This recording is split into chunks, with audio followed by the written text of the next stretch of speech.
Akuntan Indonesia, akuntan profesional unggul, Indonesia maju.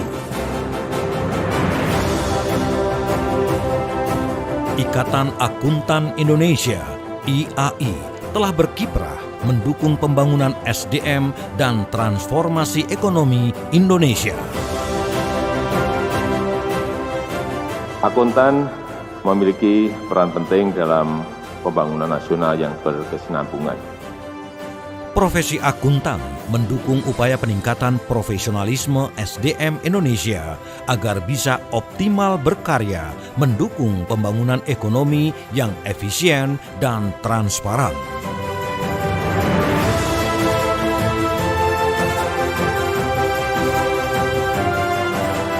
Melalui Prakarsa 6.1 yang telah ditetapkan sebagai program umum Dewan Pengurus Nasional IAI periode 2018-2022, IAI siap berkarya mengawal perekonomian bangsa ini menuju Indonesia Emas 2045. Saya sangat mendukung rencana IAI untuk mempercepat program sertifikasi agar para akuntan di negara kita memiliki kreativitas, inovasi, keterampilan, dan memiliki daya saing, dan sekali lagi dalam rangka mendukung pengembangan ekosistem kita yang lebih akuntabel, lebih efisien, goal-oriented, dan inovatif.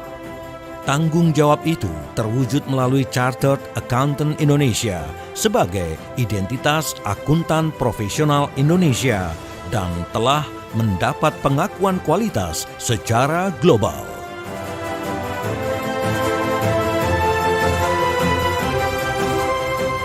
Prakarsa 6.1 berisi 6 langkah aksi dengan satu tujuan strategis untuk memperkuat peran IAI dalam meningkatkan kepercayaan masyarakat terhadap entitas bisnis dan publik dengan menyiapkan akuntan profesional berintegritas siap menghadapi masa depan. IAI melaksanakan tugas dan tanggung jawabnya menyusun standar akuntansi keuangan dan standar profesi, melaksanakan ujian sertifikasi, serta aktivitas keprofesian lain mengacu kepada International Federation of Accountants dan Chartered Accountant Worldwide. IAI for Society dijalankan untuk memberikan manfaat yang semakin besar bagi masyarakat serta untuk mendekatkan profesi kepada publik.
Founding Fathers IAI telah menetapkan 2 tujuan pendirian IAI. IAI dibangun untuk mempertinggi mutu pendidikan akuntan dan meningkatkan kualitas pekerjaan akuntan Indonesia.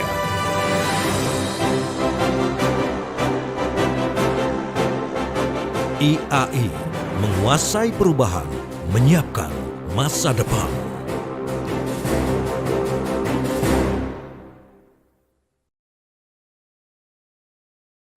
Gabung Brevet Pajak IAI, pilihan tepat untuk Anda. Pelatihan Brevet IAI, ahli pajak, bedah substansi, temukan solusi. Kenapa memilih IAI? Modul yang selalu update dan materi yang dilengkapi dengan pembahasan studi kasus komprehensif. Instruktur yang terjaga kompetensinya, berpengalaman dan tentu saja profesional. Apa aja yang didapat kalau belajar pajak? Sudah pasti, kita jadi tahu seluk-beluk perhitungan pajak.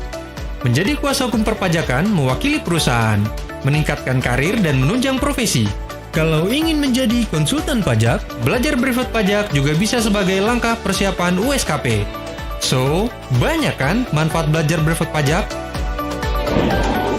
Sebagai benefit tambahan, IAI melaksanakan program kuliah umum perpajakan dengan menghadirkan narasumber dari praktisi dan profesional di bidang perpajakan. IAI juga melaksanakan gathering alumni brevet untuk senantiasa mengupdate informasi perpajakan. Kalian juga tidak perlu bingung, karena IAI menyiapkan berbagai pilihan waktu belajar, jadi dapat disesuaikan dengan kebutuhan. Bagi teman-teman mahasiswa, IAI juga memberikan harga khusus mahasiswa aktif. Selama pandemi, IAI juga tetap hadir dalam pelatihan brevet pajak secara virtual dengan menggunakan platform Microsoft Teams. Hal ini juga memungkinkan untuk dapat diikuti oleh peserta dari seluruh Indonesia.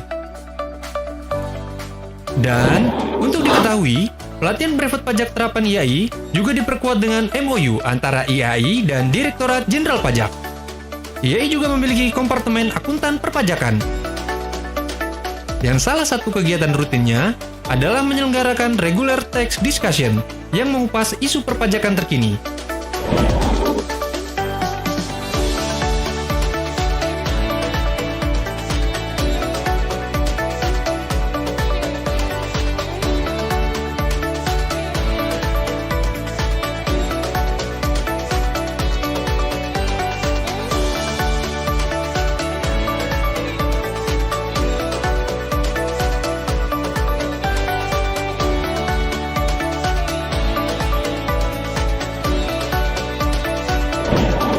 Pelatihan brevet IAI hadir di 6 Knowledge Center di Jabodetabek.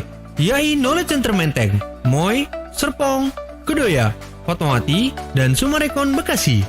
Selain itu, dengan standarisasi nasional, pelatihan brevet IAI juga hadir di beberapa IAI wilayah di Indonesia. Nah, jadi tunggu apa lagi? Ayo segera daftar pelatihan brevet pajak terapan IAI. Pelatihan brevet IAI, ahli pajak, bedah substansi, temukan solusi.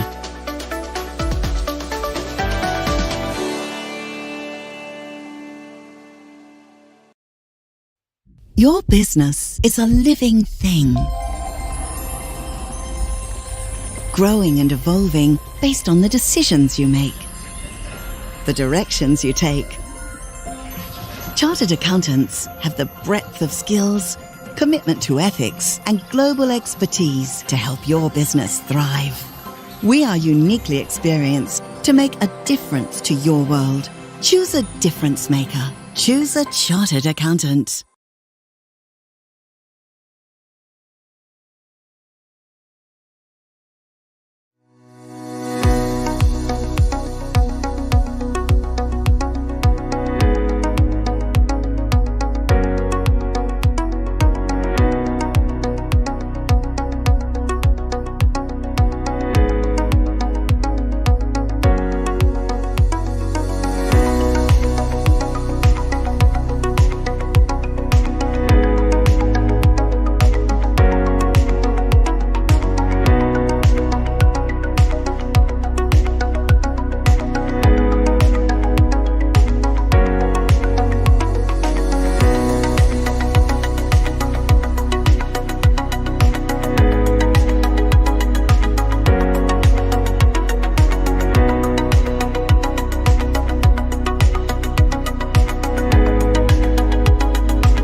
Advance Indonesia.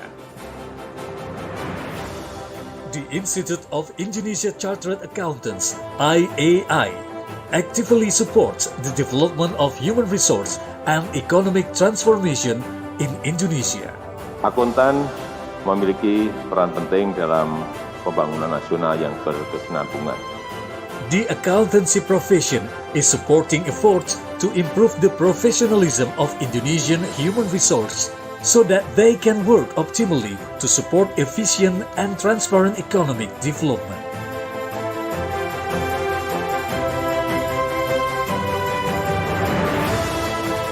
Through Initiative 6.1, which has been established as a general program of the IEI Council for the period of 2018-2022. IAI is ready to work and contribute to the safeguarding of the nation economy towards Indonesia Emas 2045.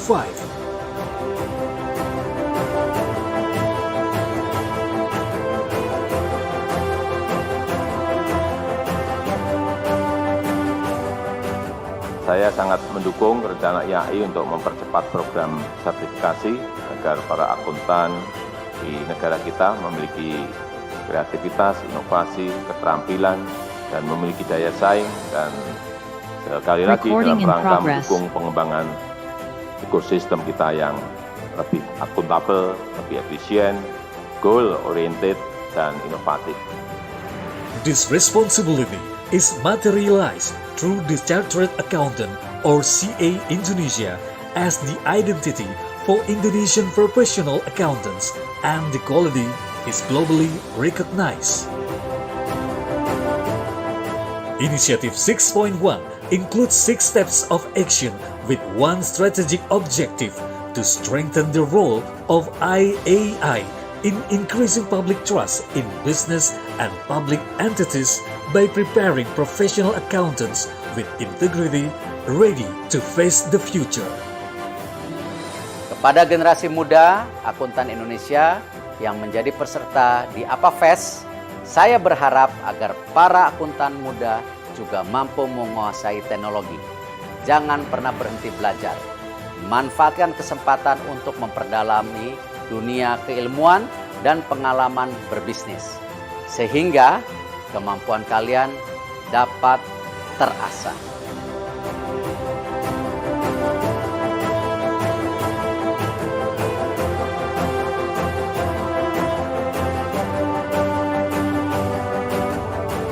IAI carries out its duties and responsibilities to compile the financial accounting standards and professional standards, carry out certification examination, as well as other professional activities referring to the International Federation of Accountants and Chartered Accountants worldwide.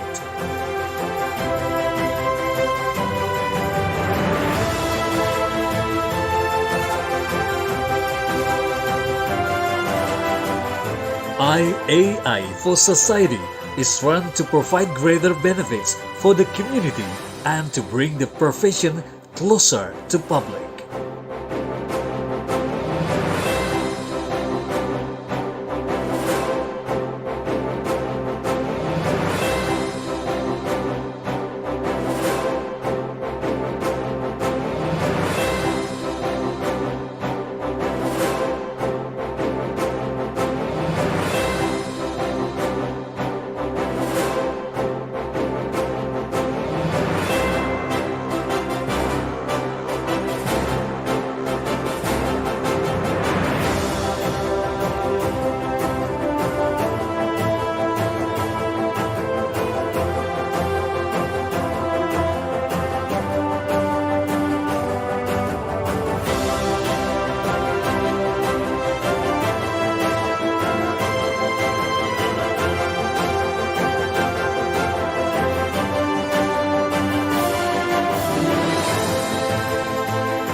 IAI's founding fathers have set two goals for the establishment of IAI. The Institute of Indonesia Chartered Accountants, IAI, was organized to enhance the quality of accountants' education and improve the quality of Indonesian accountants' work. IAI, Mastering Change, Preparing for the Future.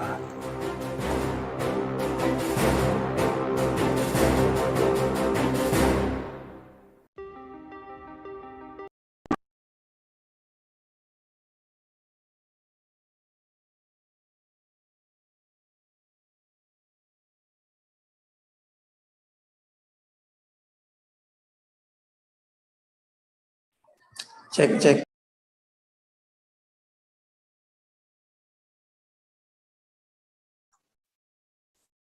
A very good afternoon to everyone here today at the CIMA IAI panel discussion 2022 as the year of the accountant in business in conjunction with virtual MOU signing ceremony between IAI-CIMA, CIMA and Ikatan Akuntan Indonesia or IAI. My name is Silvana and I'm very pleased to welcome all of you to this event today. To ensure that the sessions today run smoothly, there are some guidelines to follow.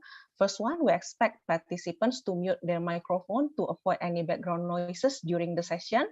You can also turn off your video to save the bandwidth. Second, if you have any question during the panel discussion later, please post them in the chat box and we will go through these questions during Q&A session. This session also recorded and currently being live streamed on YouTube. Thank you. Now to begin our event today, I would like to call upon Professor Lindawati Gani, CA FCMA CGMA, the National Council member of Ikatan Akuntan Indonesia, to deliver the welcome speech. Thank you, Silvana.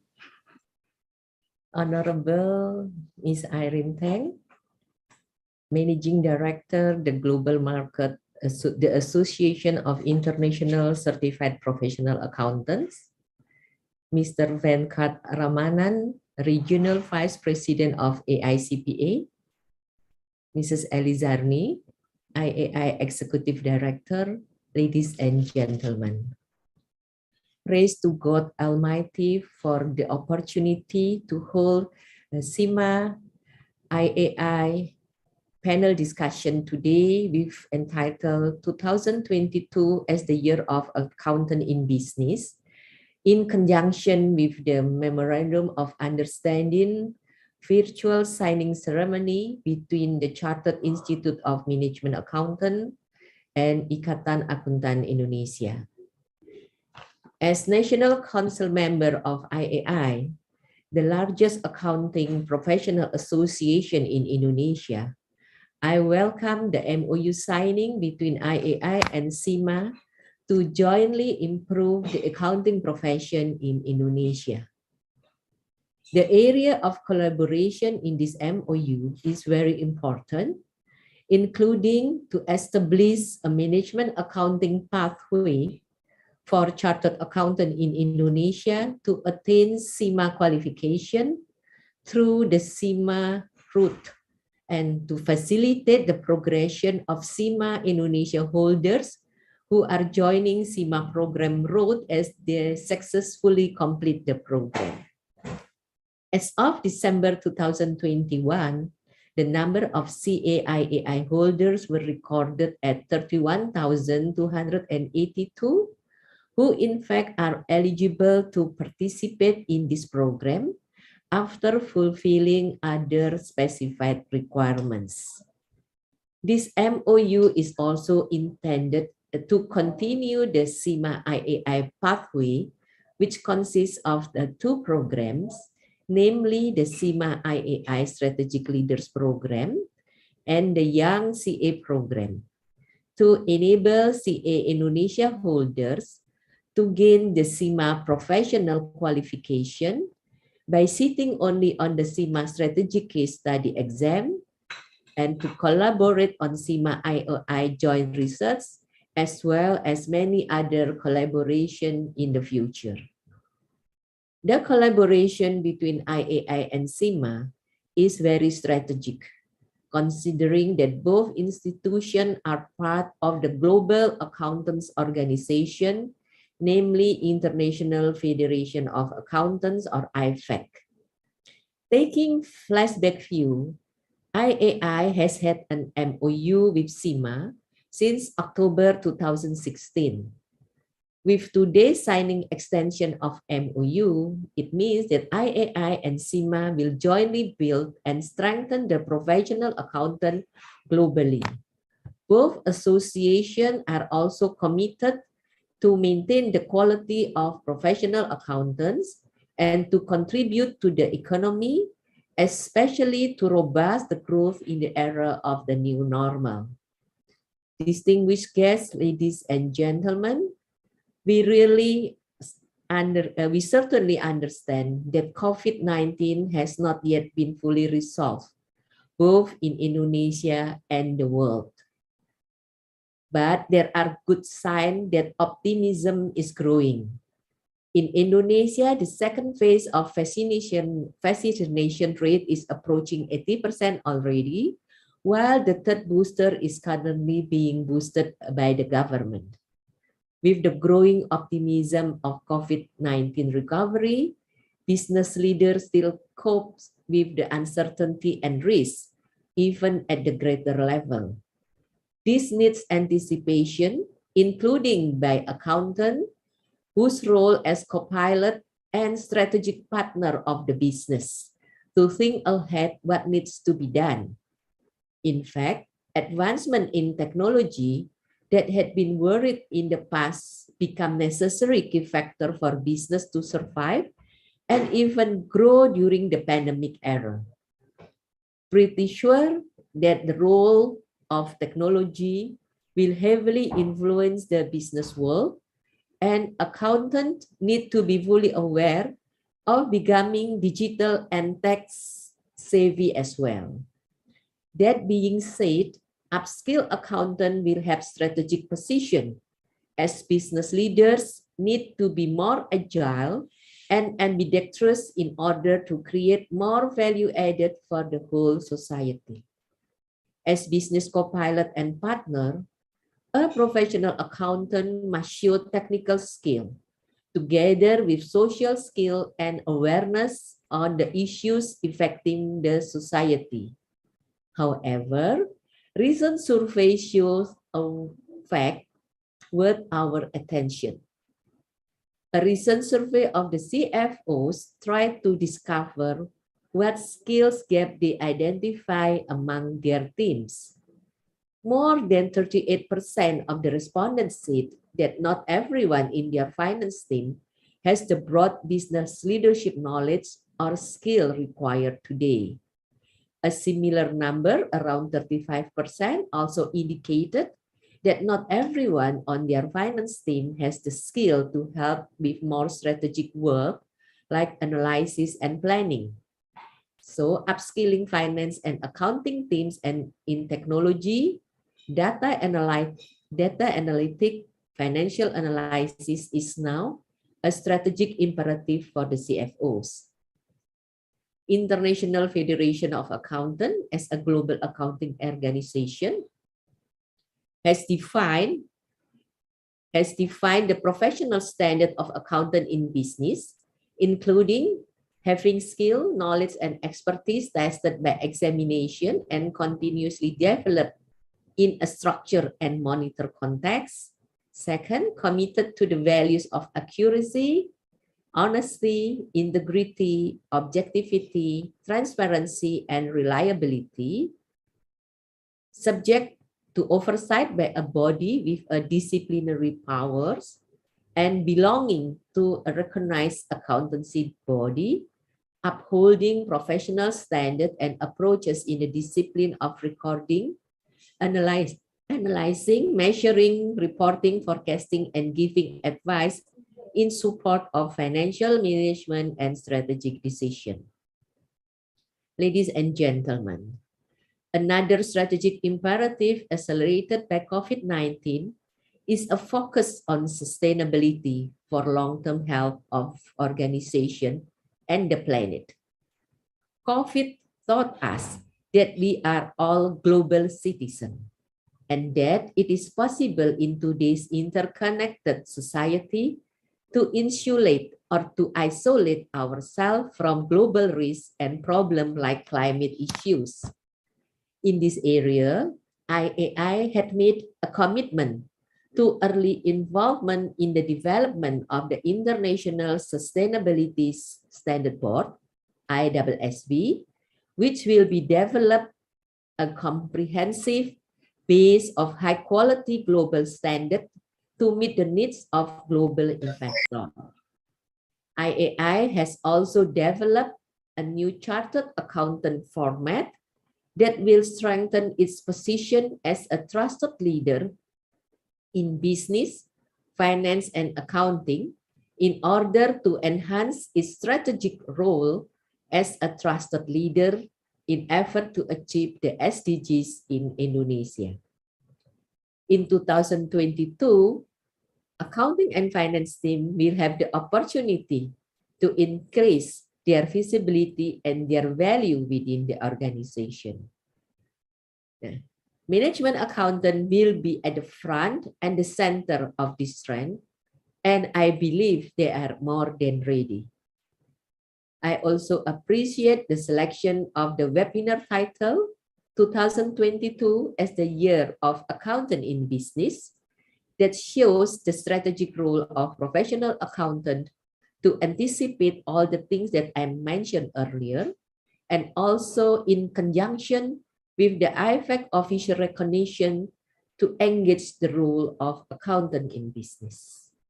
Finally, I'm delighted with the CIMA IAI MOU signing, and we are ready to build a more strategic collaboration with CIMA in future. Thank you, and may God bless us. Okay, I return to Silvana. Thank you. Thank you for the welcome speech, Professor Rindawati Gani. Next, I would like to call upon Irene Tang, Global Market Managing Director of the Association of International Certified Professional Accountants, to deliver the keynote speech. Thank you, Silvana, and thank you to Prof. Rindawati for a very insightful speech, very relevant to what is actually we are seeing in the current world that we are living. So good day, ladies and gentlemen, and also a very good day to the leadership team of the Institute of Indonesia Chartered Accountants, or EIE.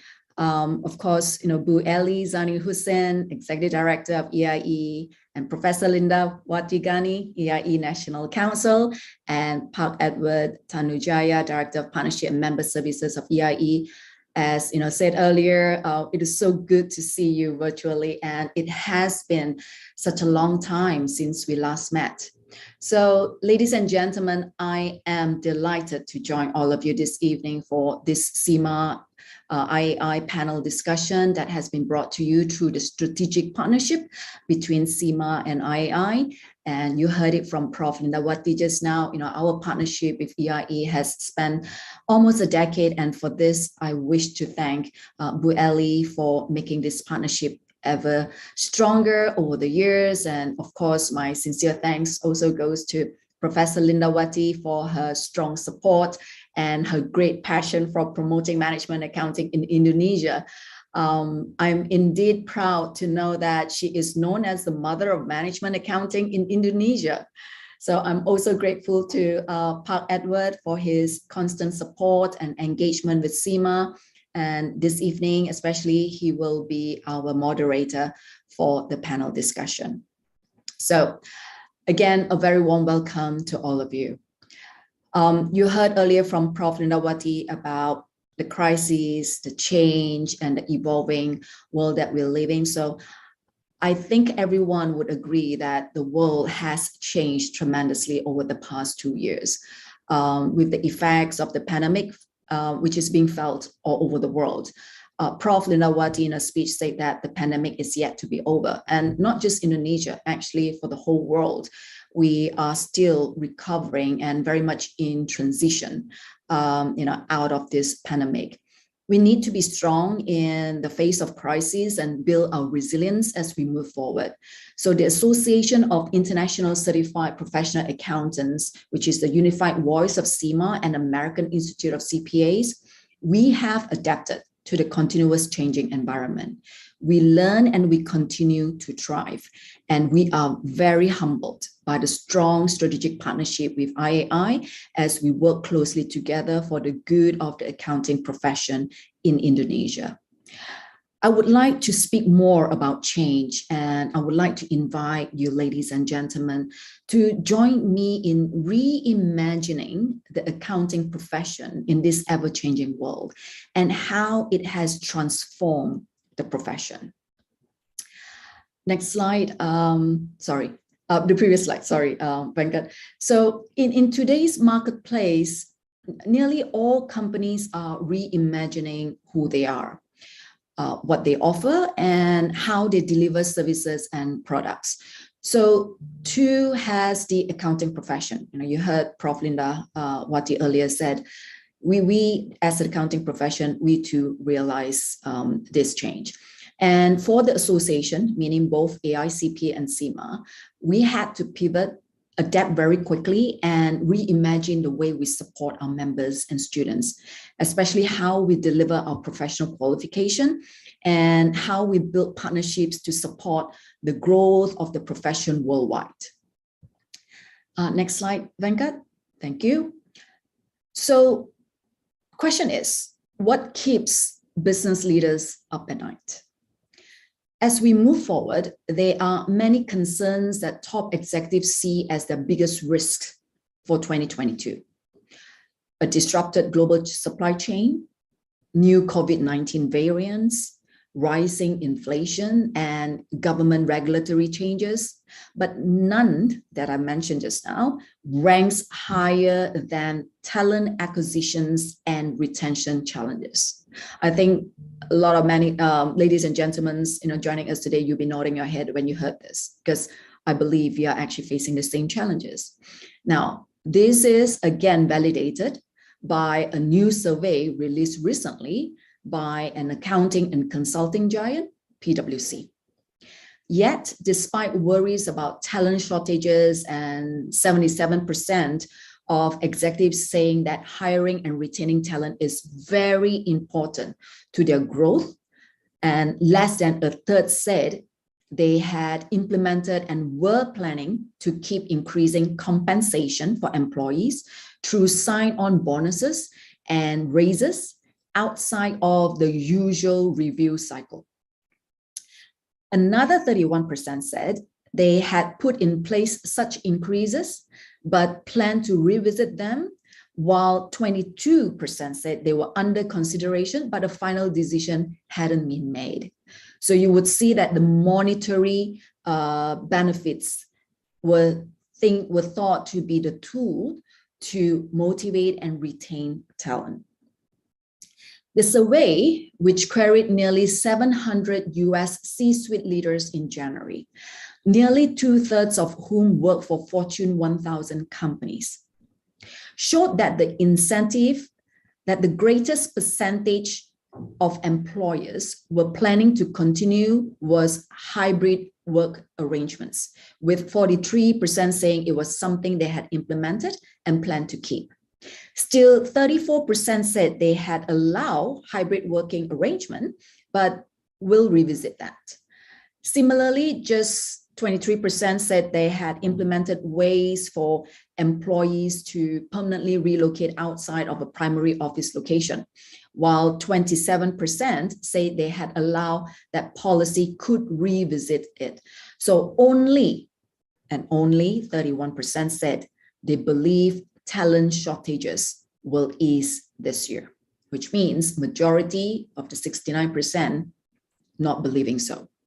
So what it means is that not only do we need to look at acquisitions of talent being the most important thing, but also the right talent, that is the well-rounded ones. So the well-rounded ones, the talent, these are the ones that can lead organizations through change, innovation, crisis, and opportunity. These are also the talent that can face the new environmental challenges while keeping business afloat and building successes. And these are also the talent that can provide stakeholder value and preserve value at the same time. Next slide, please. So what do we mean by well-rounded talent?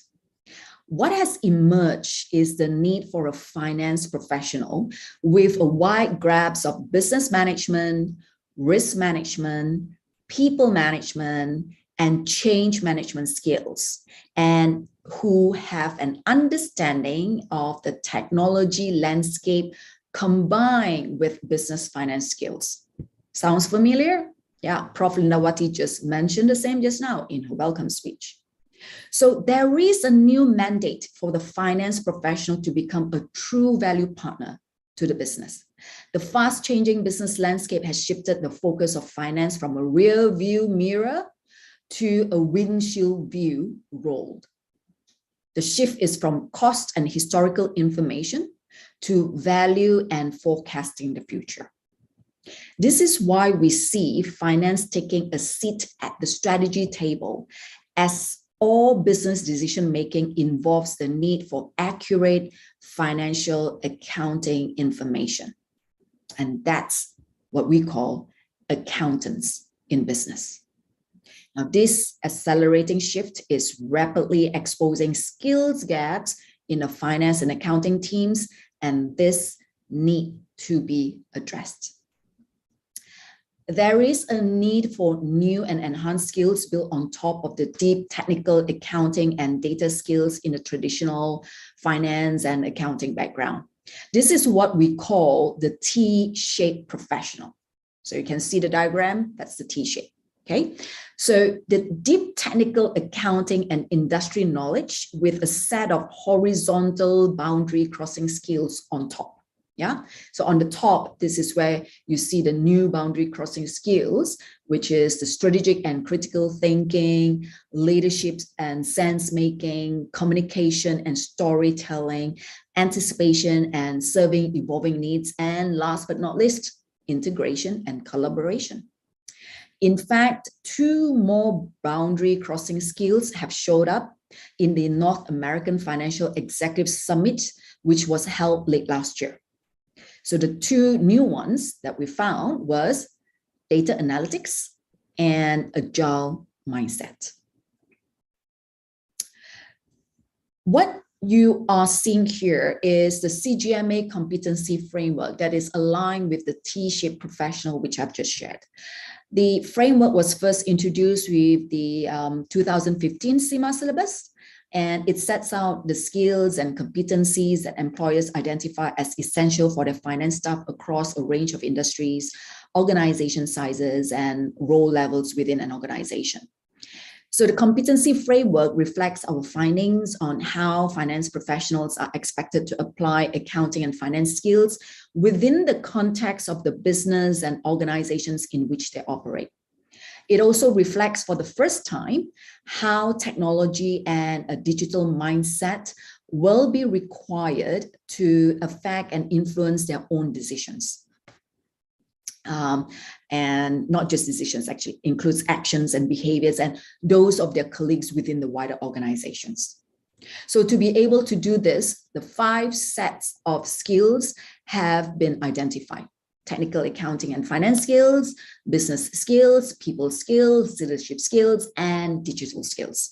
And these remain underpinned by ethics, integrity, and professionalism.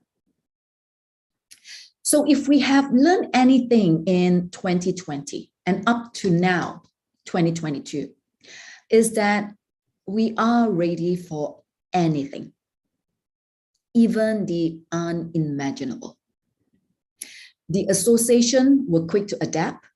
We pivoted with agility and resilience. And as we have always done throughout our history as a profession, we harness that resilient spirit and pass it on to our businesses, employers, global economies, and society as a whole. Now, as we look forward to a brighter future, we move forward with a deeper resolve. There is still a lot of work ahead of us, a lot. Still a long way to go to recovery for our businesses, countries, and even ourselves. But we will persevere. Because while change will never stop, we can ride the momentum of our successes and continue powering trust, opportunity, and prosperity, no matter the circumstances. So in 2021, we proved that we can pivot, learn, and adapt. And because of that, together, now we thrive. Thank you. Back to you, Silvana.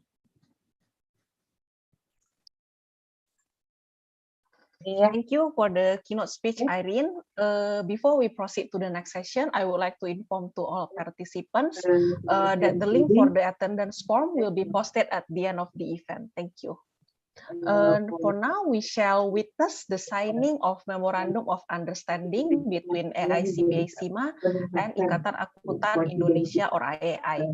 We now request Irene Tang, the Managing Director Global Markets of Association of International Certified Professional Accountant, and Ibu Eli Zarni Husin, Executive Director of Ikatan Akuntan Indonesia, to sign the Memorandum of Understanding between IAI-CIMA and IAI.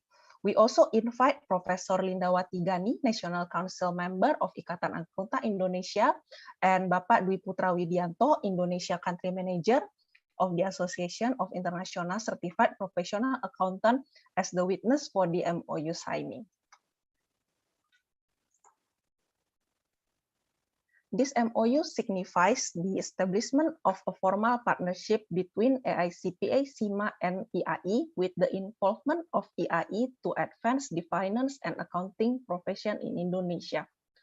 Under this MOU, CIMA is offering IAI members or CA chartered accountant who have minimum 6 years of relevant work experience to be given exemptions from CIMA qualification except CIMA strategic case study, thus requiring only one assessment to complete CIMA professional qualification.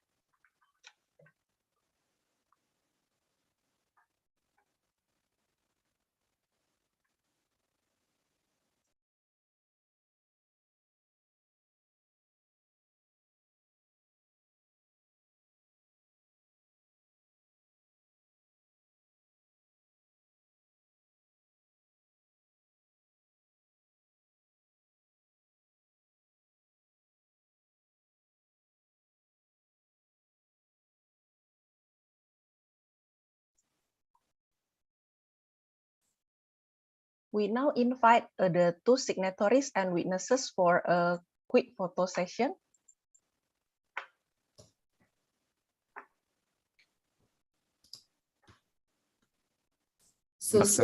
Can you switch off the sharing of the MOU document and spotlight the speakers, please?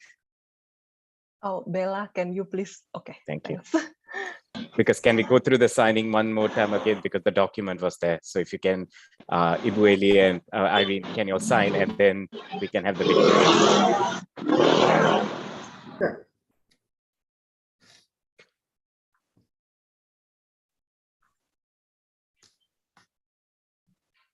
And Silvana, do we have to show the document, the signed document?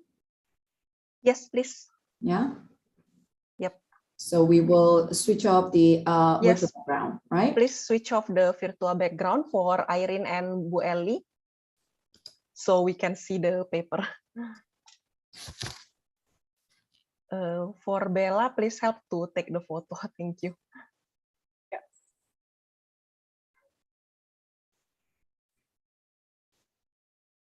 Okay, 1, 2.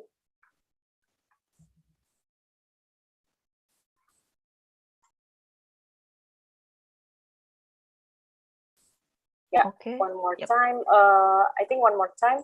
Yeah, sorry.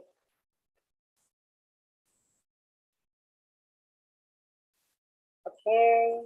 Yeah, done. Done. Thank you. Can we take one more photograph with Prof. Linda as well as Pak Dwi with being as witnesses, so you're all spotlighted and pinned? Yep.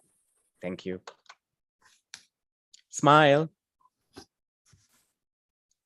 Document, Irene and Ibu Eli, just if you could just show the document one more time. It's okay, don't remove the virtual background, just lift it up. You can't, because you won't show, Venkat. No, towards you, your body, that's all. Like how Ibu Eli is holding it. Can't Low. There you go. Put it down, Irene. put Perfect. it down. Perfect.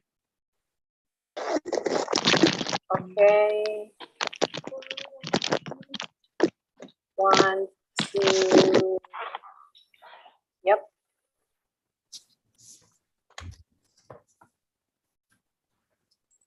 Okay, done. Thank Thanks. you. Yeah, thank Bella. you.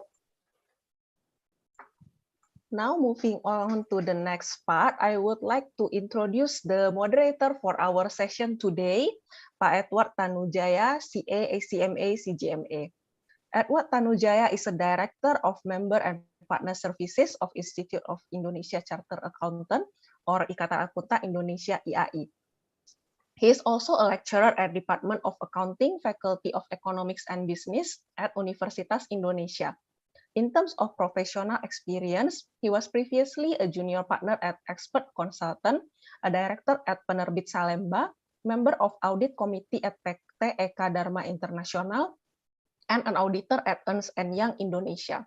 Edward obtained his undergraduate in accounting from Faculty of Economic and Business at Universitas Indonesia in 1999, and his Master of Science in International Business from Rijksuniversitas Groningen in 2001.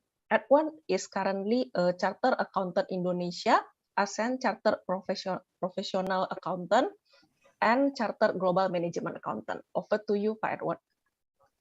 Thank you, Silvana, for the introductions.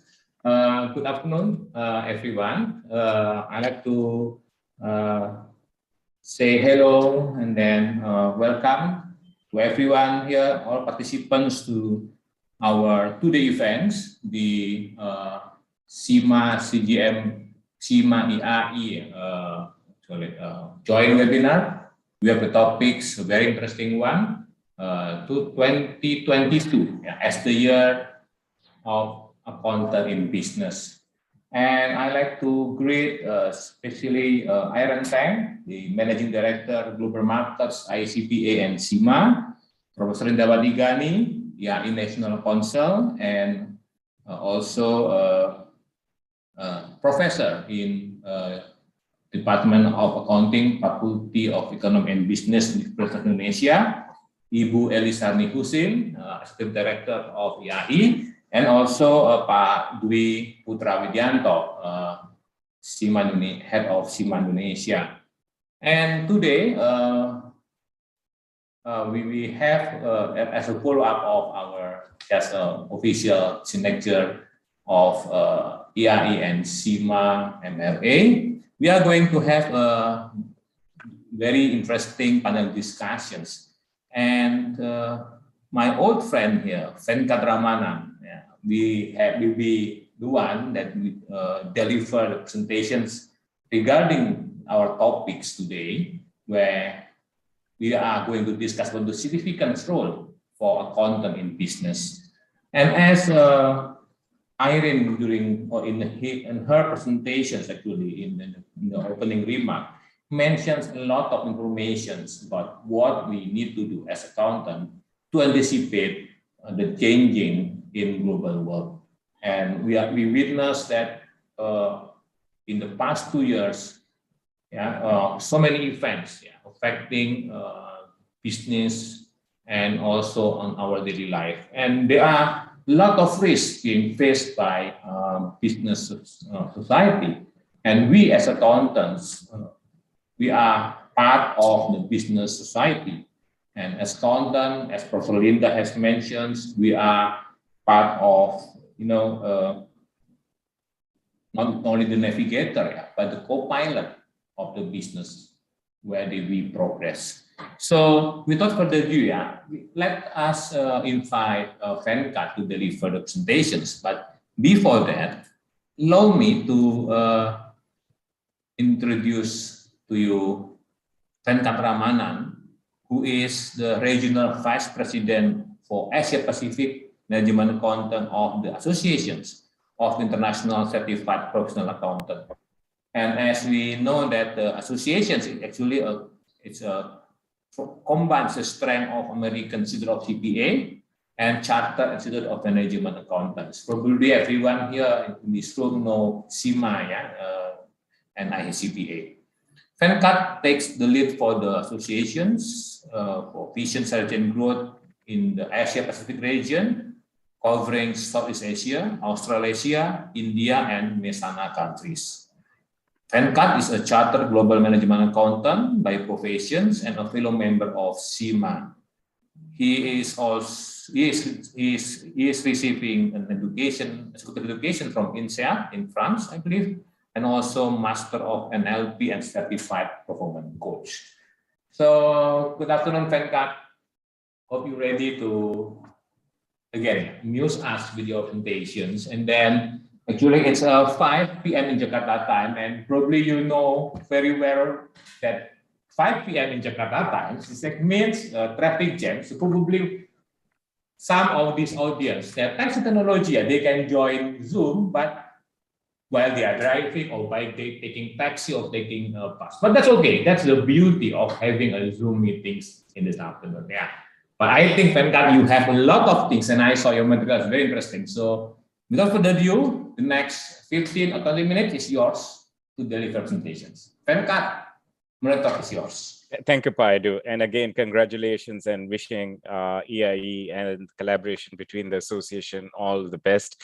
And specifically thanking Prof. Linda Bueli, Paidu, and the team on the ground, our country head, Padui, and of course, Managing Director Irene Teng for the warm wishes. We also have Sam Cho, the Director of Southeast Asia, joining the call. So it's a great collaboration. It's a close family, although we haven't had the opportunity of meeting each other face-to-face in 2+ years. I'm sure in time to come, we'll get the opportunity of integrating and having a physical face-to-face collaboration. The conversation today is picking up on what Irene spoke about and building.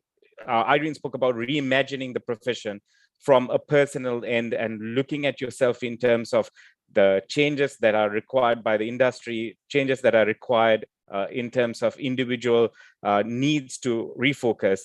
My thinking, my sharing today is integrating that conversation and the journey by looking at also not only you, but how the industry expects you to change if we are to be accountants in that business. Now, in the current world, where we as accountants, we look at ourselves, and my apologies for not having a very diverse related view of the slide. I only have a man standing, but let's assume it's a male and a female standing, because the accounting profession right now has inclusiveness of a lot of female members and leaders joining the profession. And as we see ourselves, our day-to-day is about what we do. We only see mostly doing financial reporting, auditing, and data processing. And that seems to consume the world that we are. And then we think that's good enough. But then when we look at what creates anxiety into us is that red word called technology. What is it that's going to do to us? So far, with every industrial revolution that has led to where we are, technology has the ability to displace tasks, not people. And that's where we struggle to think and create an anxiety around.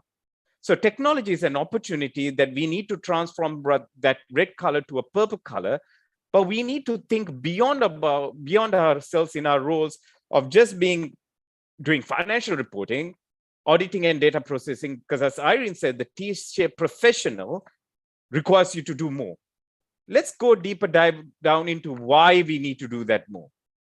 The world that we live is not the same world that we had. And everybody of us will agree that 20 years ago, each and every single one of us who we were is not the same that we were now, or we are now.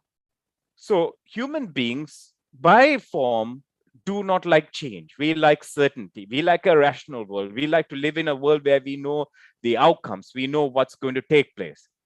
But if you look at the world out there, where the CEOs, the CFOs, the board directors, the entrepreneurs, they don't live in a 9-to-5 world. They live in a very complex world. The complex world controls them. Anything can happen at any given time. And that complexity of the world can be taken one step ahead as the black swan event that we saw in the past 2 years with COVID taking over, where chaos can happen. And that's why some books were written in terms of thriving in the edge of chaos.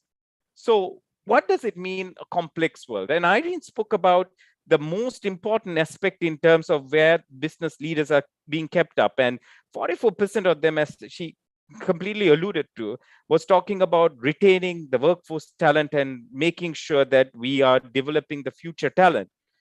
Now, you may ask, why is that important? Because all of these changes that are taking place, whether it's geopolitics, we now see China, India, and Russia coming closer together when the war in Ukraine and Russia is taking place. A lot of things have happened as a result of that. There is a shortage of oil and petroleum that's driving prices up. There's energy crisis happening in certain markets. There is also a financial crisis in terms of how the dollar is computed and passed on, and how each country is looking at its stock exchange, whether to invest or not to invest. When something of chaotic situation happens, or when there's a geopolitical shift, you move your investments to safe investments rather than keeping it risky. Then we see the financial challenges worldwide as a result of that. We see currencies appreciating or depreciating, commodity prices increasing in most markets. We see also the generation of workforce, where in US you heard about this great resignation, where a lot of people decided, I don't want to work anymore. For 2 years I was at home, I enjoyed myself with my family. Why am I asked to come back to work on a 9-to-5 role? I want to take a year off and understand what my continuous purpose is. Well, somebody joked, when the bills have started coming to pay, then you still need to get back to work. But it doesn't matter. The purpose and repurposing is taking place. Regulators are waking up and asking the question, how do we respond? Cryptocurrency, right? An important topic. And I know in Indonesia, cryptocurrency is picking up. And the world of non-fungible tokens, NFT, along with Malaysia, Philippines, Indonesia is also coming up very strongly in looking at the world of metaverse and NFTs around. And central banks are going to say, wait a minute, you're not traditionally transacting cash. You're not giving cash, you're not taking cash, you're not moving cash. We can't see what's happening in the banking system because cryptocurrencies are taking place a different role. Oh, we need to regulate them. So regulatory changes not only impact the conventional world, it impacts the non-so-conventional world. And then, well, we have cyber issues and technological challenges. Cybersecurity is one of the key areas that everybody's looking. The belongings that are important to you, you can physically take it, put it into a safe and lock it in your house and be happy with that and feel comforted around that. But all other things that you put out on the World Wide Web and the internet in terms of your personal data, your banking transactions, and all of the information, just think about how safe that is. So the question that we ask is, what do businesses want as a result when they're looking at all the complexity that exists? Businesses want simplification. They want to give products and services efficiently, effectively, at a cheaper price, if possible, because that's cost leadership approach. They want to be agile in terms of their innovation. Agility means it's not being who you are, but transforming yourself to be something else using innovation. You take AirAsia, when the whole COVID pandemic took place, they had to ground their planes. What meant is their business model got affected. That means they couldn't fly. What that meant is, how are they going to get revenue? Because they have cost commitments. They immediately pivoted to say, oh, we are a super app now. We just don't do airlines. We do other things. We do ride sharing. We do food delivery and delivery services. They raised money and acquired other companies. Innovation, in terms of how Grab looks at it, is completely different in terms of how they want to come across.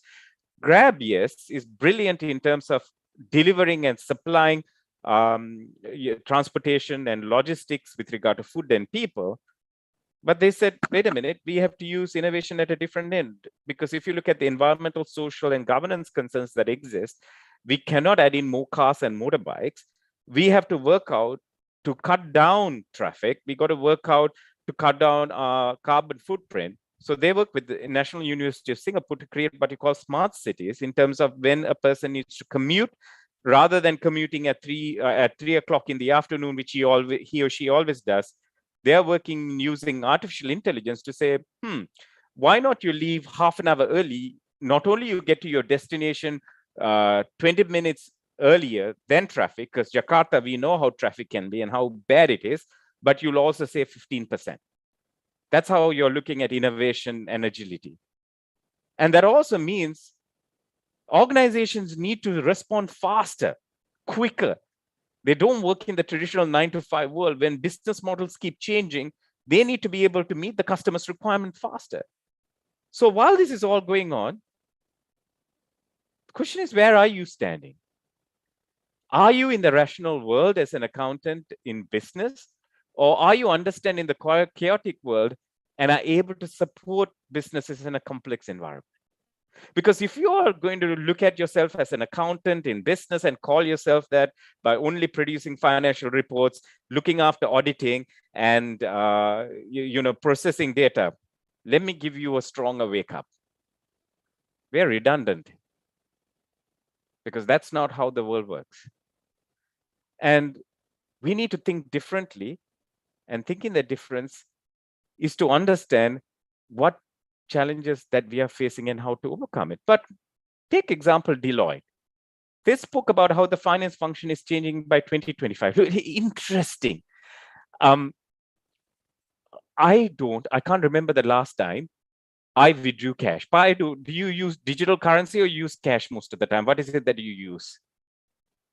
Paidu, you use apps to pay, or do you use cash? Do you carry a lot of cash? Yeah, sorry, that's mute. I think we have both, yeah, but now it's very familiar to use mobile phone just to pay. With GoPay, yeah, or OVO, but anything. So yeah, very convenient now. You just scan a barcode, QR code, right? I can't remember the last time I went to the bank and withdrew money. And you ask the younger generation, Padu, and everybody around, ask a 25-year-old or a 20-year-old when they stood outside an ATM queuing up. What it means is when we use digital elements such as your phone and your QR codes and different apps to make payment, that means digital finance, the transactions are taking place seamlessly, immediately. And what it means is the recording of it and reconciliation of it doesn't need to happen the same way it used to happen in the past. If you go to a supermarket in the past, they will do cash count. They'll have to do reconciliation. But now you look at blockchain, what it means is all transactions are taken place then and there. It's recorded, it's kept. Everything is simplified. So the role of finance now, where you look at doing a lot of data processing work, now has been taken off by AI, by technology, by blockchain. What would I do? So the role of finance has to now start thinking, how do we automate ourselves further? Because we can't continue to do what we did, because the world is changing. Finance cycles, that's a big thing, right? Closing of books or closing of accounts, your monthly closing of accounts before was 15th of every next month. Then we implemented ERPs and brought it to 5th of every month. And now what we have is a situation where finance cycles are as you go, when you want it, real time. You want to know what your P&L at 5 p.m. is. When you press it, you will find it out rather than having to wait till the month-end closing. That's how your profession is changing. This, if it doesn't worry you, this should worry you. Self-service. There are bots now that are being used, technology bots, where you press a button and ask a question. What is the new VAT rate that the government introduces, or GST rate, that will affect my revenue or my profitability tomorrow morning? Or what if I sell a product from Singapore to Indonesia on a transfer price, how will it affect my VAT? It'll give it to you immediately. So usually you waited for a finance professional to come and do it. That part of it is now passed on to something called self-service. It'll become norm. And that's why it said there, according to this Deloitte survey, finance will become uneasy about it because we were the people who provided the information. Operating and service model changes. Enterprise resource planning will not be the traditional enterprise resource planning that we used to have. Data will be very, very dynamic in the way it'll be used. And because of cybersecurity, maintenance of that data will be harder. And you as finance professionals will not be doing the same thing that you used to do, which makes CFOs very uncomfortable. So it is not just the finance people who are feeling uncomfortable, but it's also the CFOs. So the solution is, as Irene said, become that T-shaped professional.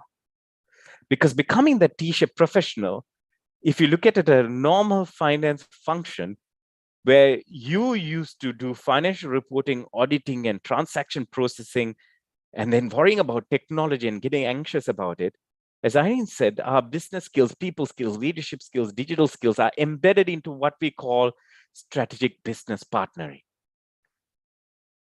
To provide all the things that we spoke about earlier, to face the world that we have seen that's changing from being rational to complex, so that when there's simplification taking place in business models, organizations are being agile to change who they are.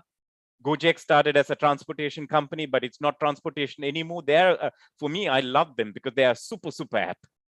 They are what you call a super app. Anything could be procured through Gojek, right? As much as you can through Grab. So agility and innovation. And they didn't create something. They used Waze. They put it into a mobile phone and created an app, and they connected retailers. That's all they did. But nobody did that. That's innovation. And if we need to be able to respond to customer needs, you need to be at the core. And that's why management accountants are critical. Accountants in business are critical. So transformation of this becomes far more important in the world that we live than ever before. So my ask of you, as you leave this call, Irene spoke about the importance in terms of how companies are looking at business leaders, and business leaders are asking the question, what keeps them up at night? Talent, retaining, and acquisition. But they only can retain and acquire talent who are well-rounded, not just one technical skill oriented, but a T-shaped professional. Because to meet the complexity and the needs of the businesses, not only now, in 2025, the question that you got to ask is, are you the one? And can you be a management accountant to provide that support?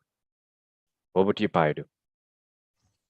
Thank you, Venkat. Again, I very enjoy all the time hearing your presentations, because you always thrill us with questions and challenges. And what I can conclude from your presentations that we as professional accountants, and also professional in finance, we need to understand that the world is keep changing, and we need to adapt. We cannot avoid those facts. But by doing that, adaptations, the other way around, even though the world is very complex, we need to be able to simplify things. We need to be agile. By doing simplification, we can do agility.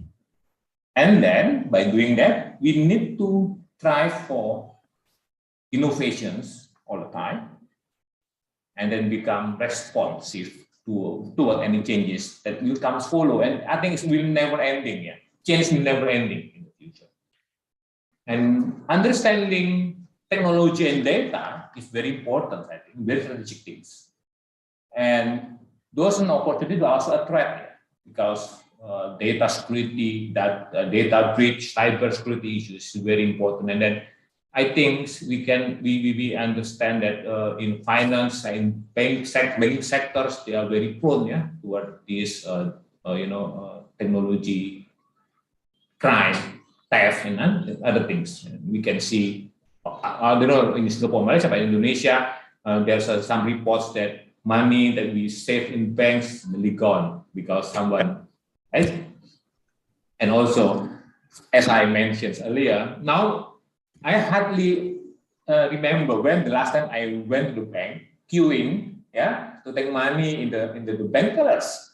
And it's very convenient. Even going to ATM, it's very rare for me. I usually pay with my mobile phones, pay with GoPay or OVO. That's the money. But that's the fact. So thank you, Venkat, for your presentations. That's what I think the underlining. And then those things require us to be equipped with more skills, more competencies that sometimes in the past, traditionally speaking, it is not part of the contents used to know, I used to have. we need to have a different skills to equip us with the different competencies nowadays. Yeah. Yep. The boundary is very wider. And I remember, Venkat, what Irene also you mentioned about the problems that faced by C-levels nowadays is about talent acquisitions and retentions challenges. It's kind of ironic, yeah, saying that the employment numbers is high, but very difficult to find people on certain extent.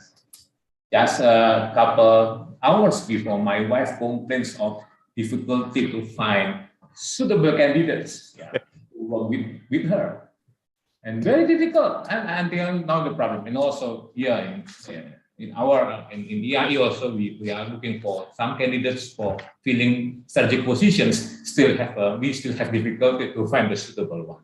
So why there be a difficulty? I believe because there are some benchmark of competencies here that we are looking for. And do we have those talents? And if we have the talent, can we retain them so that we can sleep nicely and very nice, despite all the challenges outside there? Thank you, Venkat. I'd like to invite audience here to ask questions for these discussions to Venkat, and then we can discuss everything. But before we invite everyone, could you just type your questions, or just you can raise hand as well if you want to ask questions. But I'd like to give an honor first to Professor Linda Batigani. Professor Linda, are you still with us? Yeah. Yes. Professor Linda, thank you. I think you already hear very, I call it a thrilling presentation by Venkat, as usual.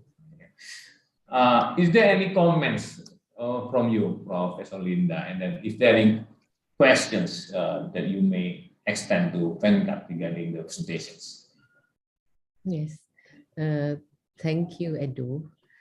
Thank you so much, Venkat, for sharing with us a very exciting journey, actually, of what an accountant should be.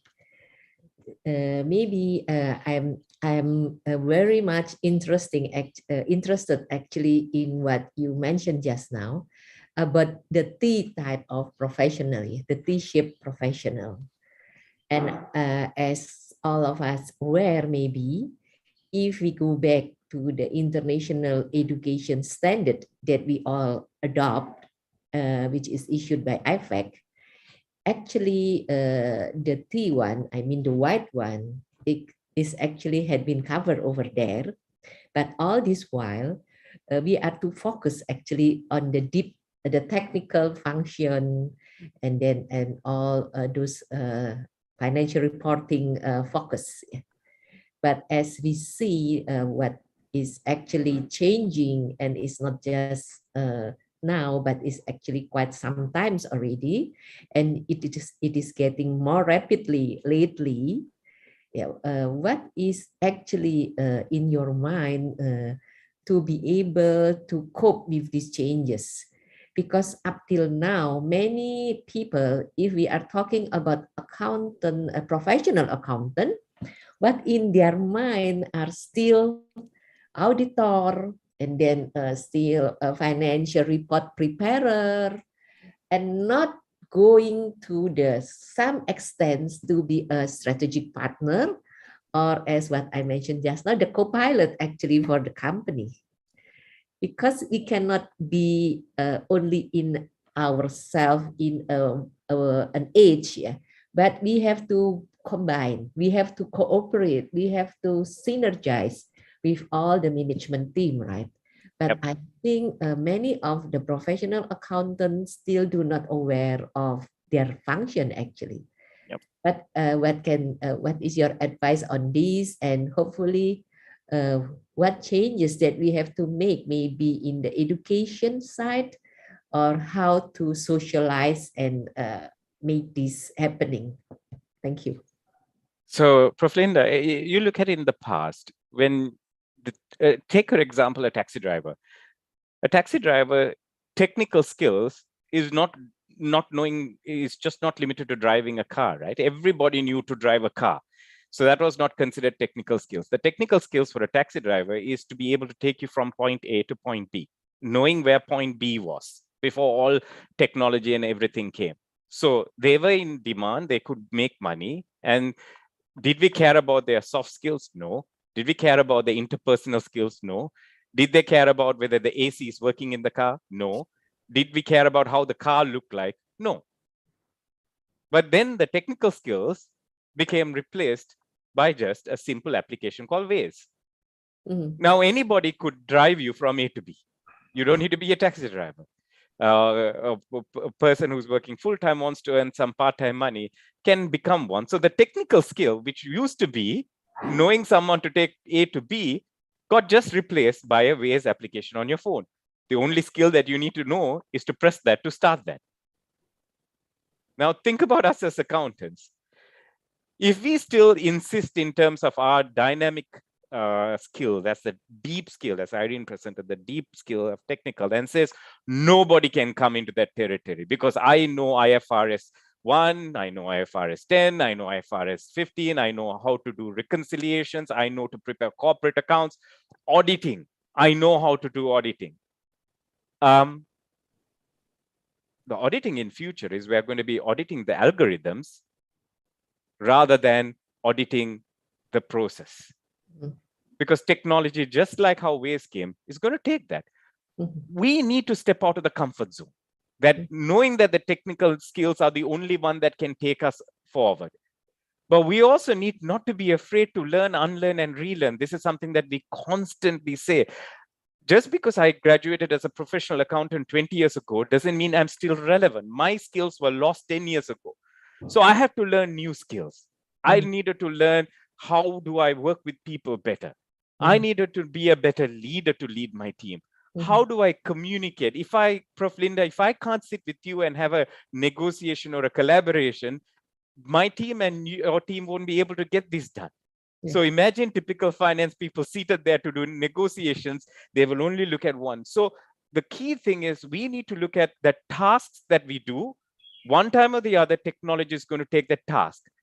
If we want to keep ourselves relevant, we need to step out of the comfort zone. We need to be in a new area to learn new skills, and don't be afraid to use those skills. And take that forward in an environment that we haven't. So I would say we need a lot of mindset change. Because the key part is when we do something, we always ask for tools. But when we get the tools, we don't know how to use the tools. So we say, can you send me for training? Because I don't know to use the tools. So we go for skills training to use the tools. But the skills are there and the tools are there. But if your mindset hasn't changed to integrate that, the skills and the tools will be lost. So the mindset change need to take place. The change is going to take place no matter what. No matter what the change is going to happen, whether you want it or not, you're going to be, the ship will leave the port, the bus will leave the bus stop. We have to be able to get onto it first before anybody else has. Our mindset needs to change on that perspective, Prof. Linda. Yeah, I fully agree, Venkat, with your view. Yeah, the most challenging and difficult part is actually the mindset change. Because up till now, if we are talking about professional accountant, it's always going that way. And I think it's our homework actually in the profession to get this socialized and getting the professional accountant actually have the mindset change. Because if not, then what the prediction will happen, that this profession will vanish. Like all this while that they are always talking when we are mentioning about a digital 4.0 at that time. And it seems in the university also, the potential student of the accounting also getting decreasing, because people seems to be like not too much, I mean, it's not as attractive as before to become an accountant. So, Prof. Linda, if I ask you another question with Padu's permission, in Indonesia, what do you think they need to change in terms of their approach from moving from just purebred financial accountants to becoming accountants in business? I think it is a big challenge, Venkat, as I mentioned just now. I think we have also to relook at our curriculum in the education and give students, accounting students, more opportunity to get beyond what is the structure curriculum that is always adapted along this way. And I think, as all of you may be aware, that actually management accounting actually started to be in place and gained importance in 1990s, right? The first time at that time when if we compare Japanese corporation with the US, that one is the starting point. And I think this is the next one that we have to have the changes. Because not many people know actually that they are management accountant fan card, especially here in Indonesia. Because all this while, if we are talking about accountant, they are focusing on the preparer of the report and also the auditor. I think this is our homework for profession and also for IAI, Edu, Edward and Bu Eli, and all of us here. Thank you. Thank you, Professor Linda, for also all your sharing. Let's also highlight that actually, common perception of people, saying that accountants, just like also I read the questions from Tamana Aurora. I think it's similar. He's saying that in the past, we as accountants usually refers to transactions, journal entry, ledger, closing, stuff like that. So what we, as Professor Linda saying, is financial preparer, financial preparation process, closing financial statement, etc. But probably with the technology, most of those activities can be replaced easily with technology.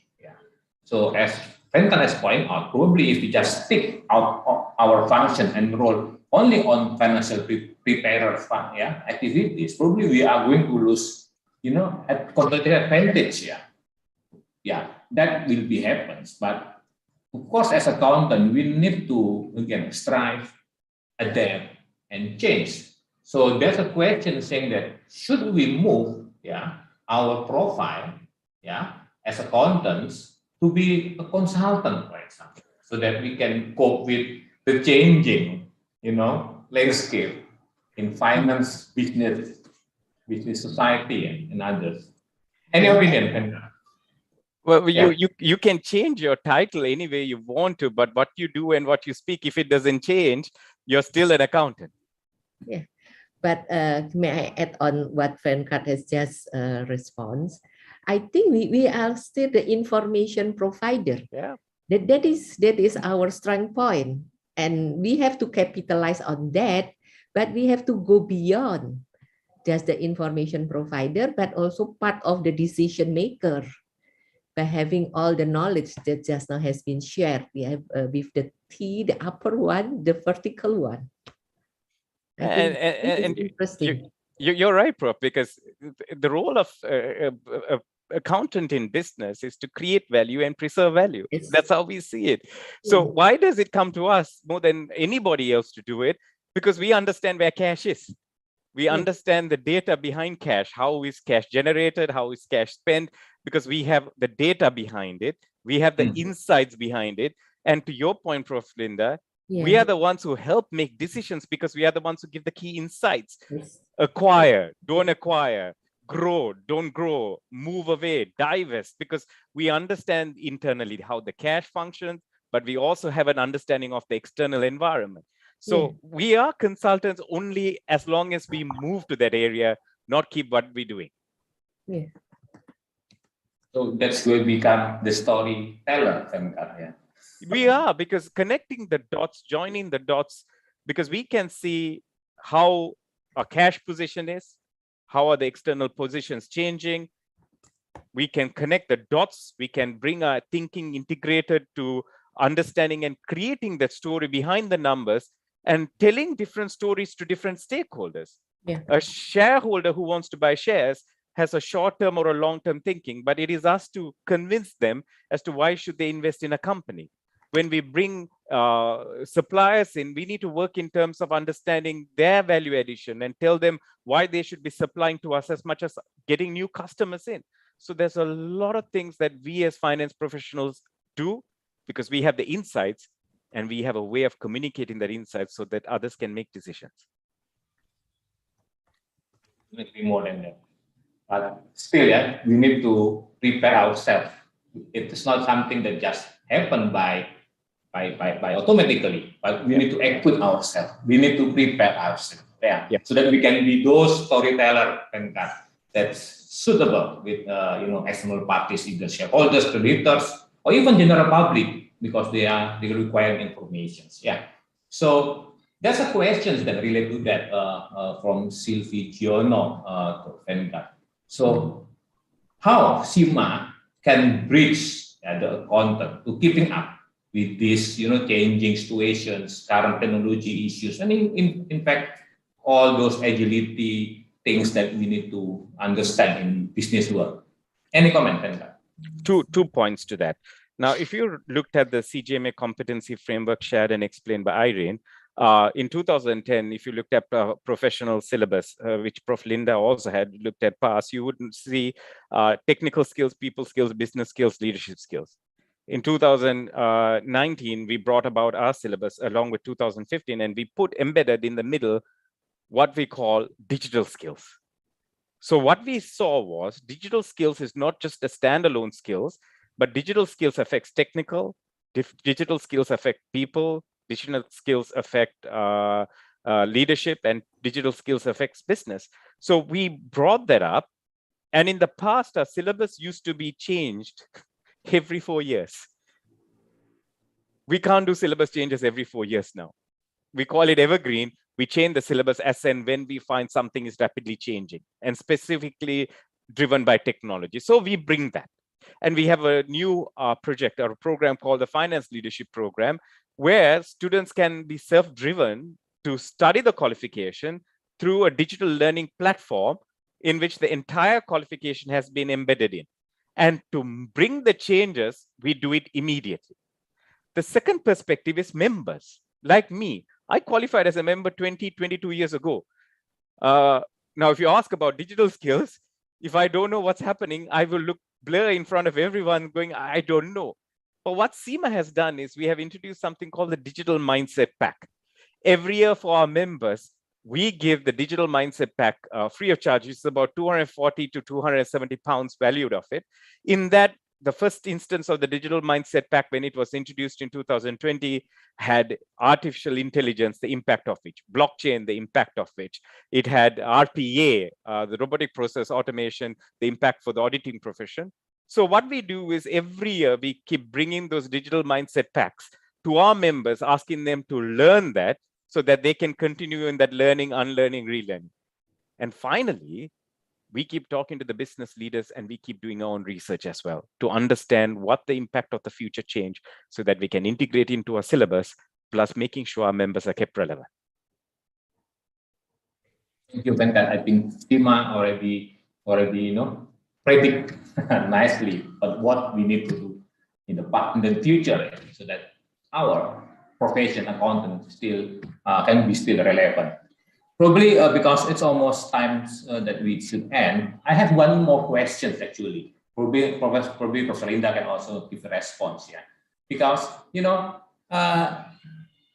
after the COVID situations, our business environment is changing. Yeah. And then new themes of skills competency that we do masters also changing. I remember that from time to time in the past years we talk about globalization, for example, and then we move on the issues on Industrial Revolution 4.0, digitalizations. Yeah.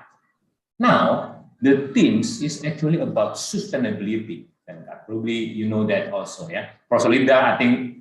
She knows well because she's in charge in sustainability issues in IAI. So you notice that this is a changing situation. Yeah. So I like to ask you your comments about sustainability issues. Sometimes people say that it's not part of the content works. It is not things that the content need to be aware of. But apparently, sustainability, that growing becomes sustainable finance, sustainable governance, is actually part of our daily life, and kind of professional in life, and also part of the business world. So, also I like to sum up all the questions now. What are your comments about sustainability issues, and how we as a content in business can still can be participate in talking about sustainability and ensure that this is part of what we need to do, as business partner, storyteller, and also those co-pilot in business. Probably Sven first, and then Prof. Linda will contribute. I'll let Prof. Linda go first, because I can see a keenness to take that, and ladies first. Prof. Linda, please. Okay, Venkart. In my opinion, if we are talking about sustainability, it is not just focusing on the report or the CSR of the company, but you have to embed the sustainability activities that a company do into the whole process, the whole value chain of that company, starting from the strategy, and then it goes to their program and the business process, the whole business process that are actually, we as a management accountant should focus on those. So it is actually our opportunity to be able to participate it and do it more actively as a management accountant. Because we all have to remember that why actually IFAC put accountant as the in charge of the sustainability. Because as I mentioned just now, we have the information and the data. We have the relevant skill and the competencies that actually an accountant have. And we have our organization, which is global reach. We can have our standard, we can have our work done on those standard. And then we have also a very, at the first place, we are also have a public mandate actually, how to make the company or the corporation or the organization should do and trusted by the public. So I think if we are talking about sustainability, I think this is not just a challenge, but it is an opportunity for professional accountant to take part in and to show the leadership on that part. I think for me, I do. Thank you. Very much agreement with Prof. Linda. And let me give you a small story. Valentine's Day. So Valentine's Day is when the most important business that goes up is the flower shops, right? Florists who deliver bouquets. I have a friend who owns a flower shop, and she decided on Valentine's Day, she's not going to take a single order. Now think about that, right?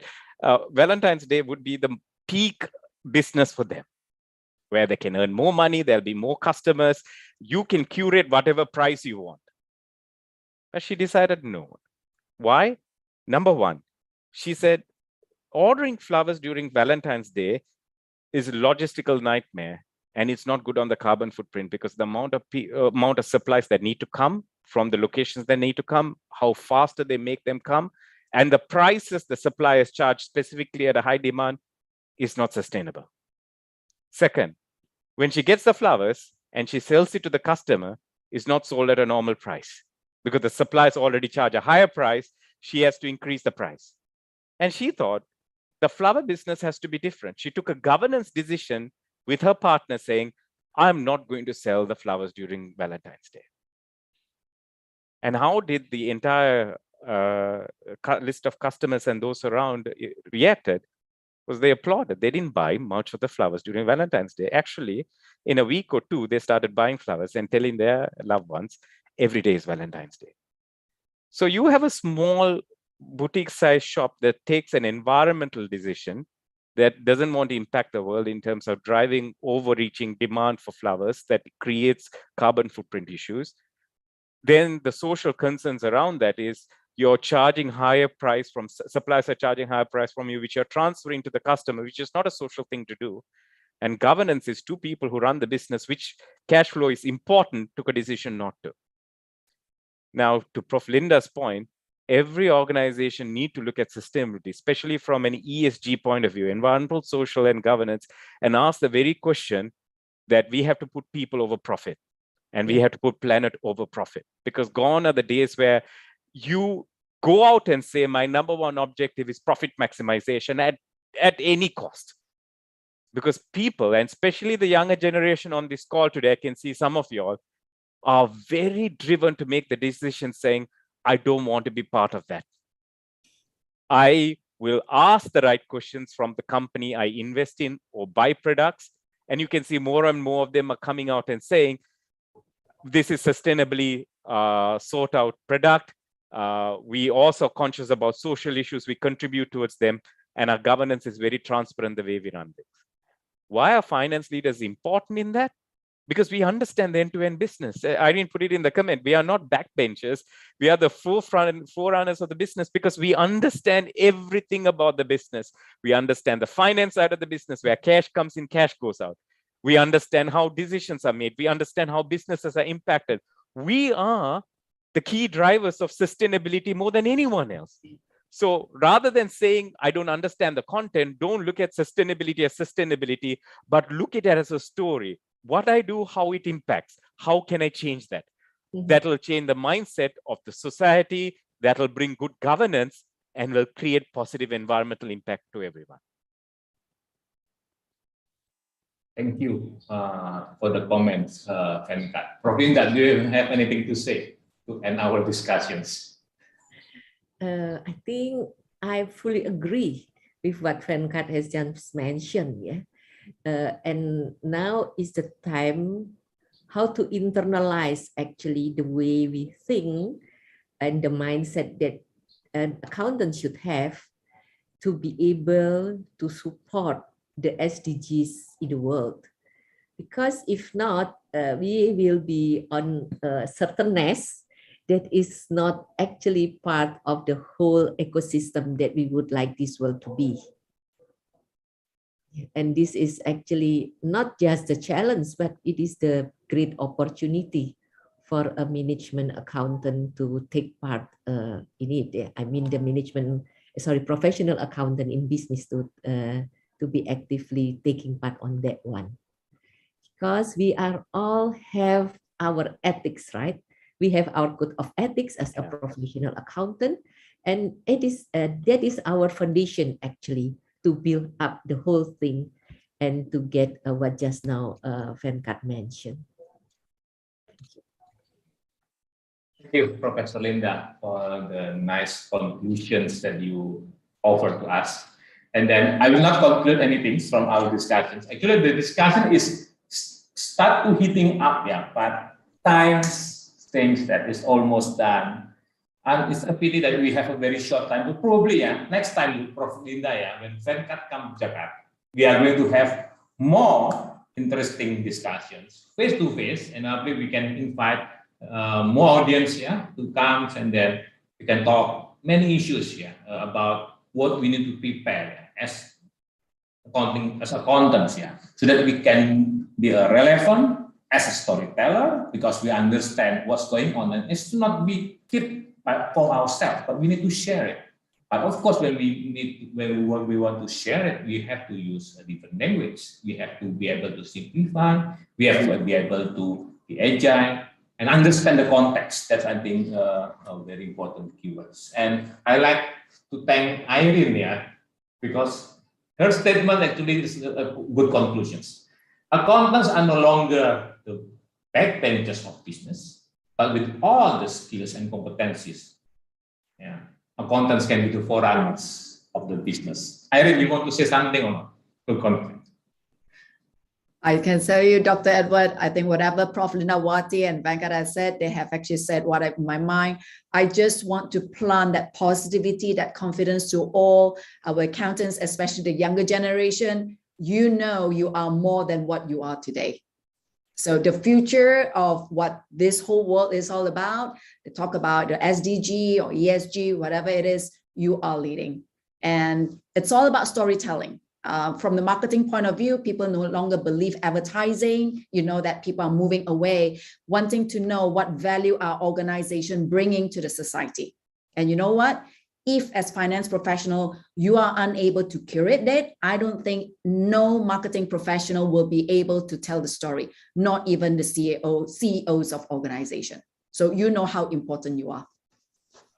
Thank you. Okay. Thank you, Irene. So with that, I'd like to close our discussions today, panel discussions. Thanks you for the presentations, Venkat. Always exciting to hear your presentation. So welcome to Jakarta later on and deliver more presentations to us, and then we can have more discussion, of course. Thank you, Irene, for the conclusions. And last but not least, Professor Dawatigani, Manager of Management Accountant Indonesia, let's say. Thank you for sharing your view today. And then I'd like to greet Sam Chor. Yeah, sorry to forget to greet you earlier, but Sam also have very important information that together at IAI and CIMA also we work on how to equip professional content in business Indonesia on the skills to be keep relevant.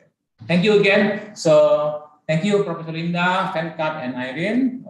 Thank you, Sam. Thank you, everyone. So I will return the floors to Silvana and also Padri. Thank you, everyone.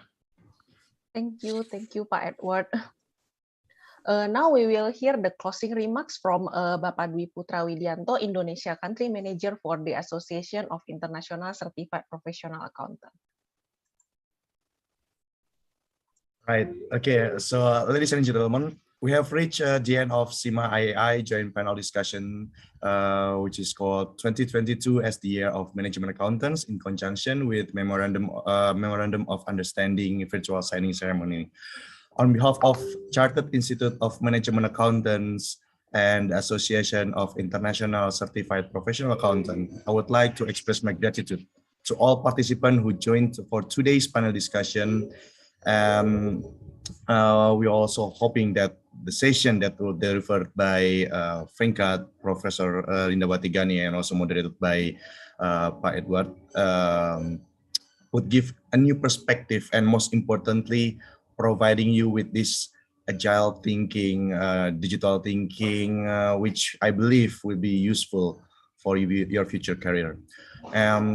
Last but not least, we're also hoping that all of you on this call, you can take this advantage of the partnership between CIMA and IAI by joining this special program that was mentioned before called CIMA IAI Strategic Leadership Program, which allowing CA Indonesian member to go for CIMA qualification with only one exam away, which is called Strategic Case Study exam. For further information, you can connect with IAI, or maybe you can contact CIMA Indonesia team directly.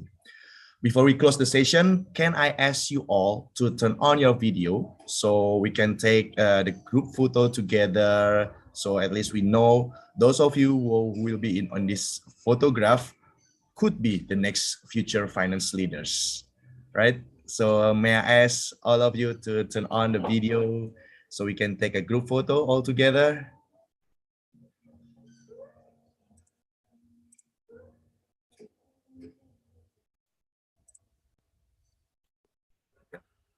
I see some still waiting. Okay, we're still waiting for some of you to turn on the video. And additionally, I just want to let you know that there will be G-Form certificate link that available on the chat room, which you can access for your attendance confirmation. It will be available on the chat room anytime soon. So we can focusing on the group photo first.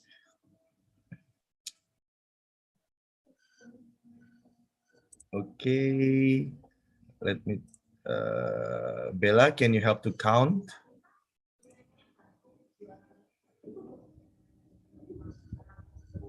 Yep. Okay, I think we have 5 pages here. Okay, so we do the first page first, yeah. Yep. We can start from the first page. Okay, 1, 2, 3. Yep. Okay, thank you. Go to the pages 2.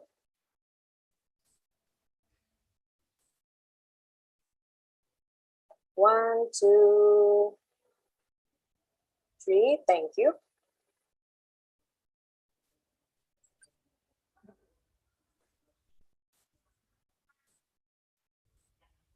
Next page, number 3. 1, 2.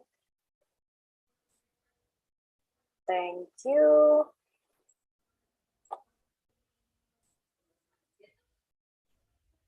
Page 4. 1, 2, 3. Yep. Thank you. And the last page. 1, 2, 3. Yep. Thank you. Okay, Thank done. you for taking the picture. Again, I would like to express my gratitude to all the ladies and gentlemen for your time. And let me wish all of us a lot of energy, enthusiasm, shared trust, and resolve on our way towards achieving a better future for all. Have a great day, everyone. And for the link, you can see it on the chat room. You can click on the link to get your attendance confirmation. Thank you, IAI. Thank you, Prof. Linda Watigani. Thank you, Bu Eli. Thank you, Venkat, Irene, Paidu, and everyone on the call. Sam, and also all IAI members and all the participants on the call. Good day. Thank you all. Thank you. Thank you, Venkat. Stay healthy, Irene, Venkat. Bye. Thank you all. Thank you, everyone. Thank you, everyone. Okay, bye. Bye.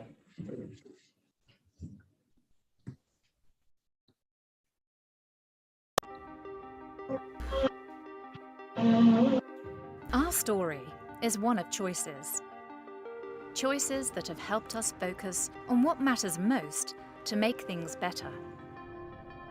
For 100 years, CIMA has been serving management accountants to take businesses further and make them stronger. Our members are moving from trusted business partners to co-pilots of transformation. But disruptive forces are at work.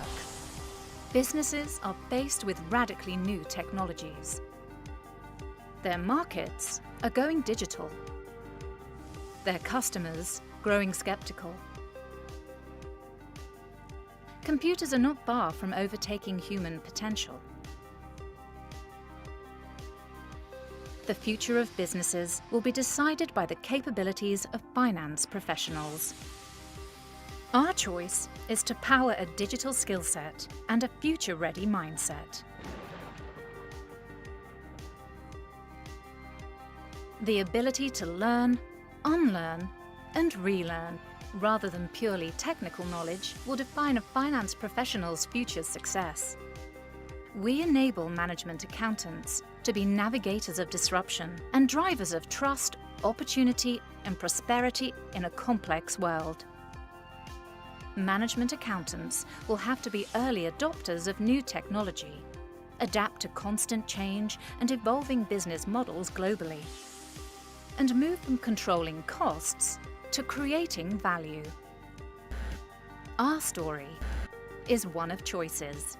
We've chosen to lead the transformation, beyond insights, beyond limits, beyond expectations.